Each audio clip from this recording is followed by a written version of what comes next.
Shot and killed a suspect while following up on an investigation. KTVU's James Torres following the story live for us all morning. He's live at the scene with what you've been able to learn. James?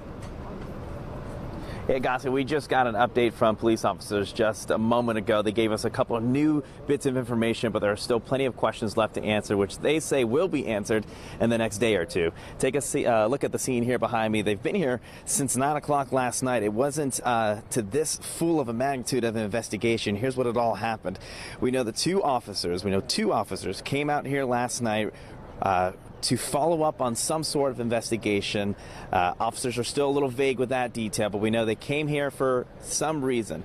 The suspect that they were looking to make contact with, they were looking to investigate, they had some sort of exchange. The officer speaking to us this morning saying that it was some sort of deadly, potentially deadly, dangerous exchange to the point where at least one officer had to draw their weapon and shoot that individual, that suspect hours later reported and confirmed killed by the police department.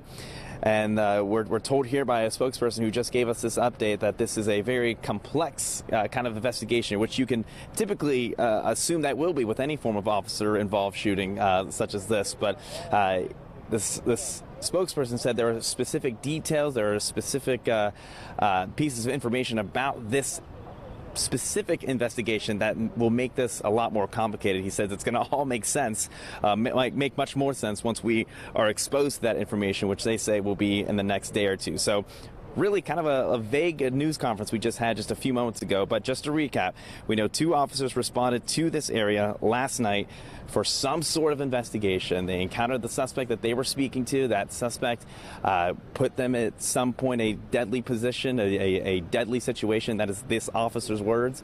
To the point where at least one officer had to shoot them. Eventually, they passed away from those injuries, and now a full-on officer-involved investigation is underway behind me. They plan to be here for a couple hours. Neighbors are blocked in right now. They say this investigation, again, will unwrap itself in the next day or two. Of course, once we have those updates, we will pass them along to you.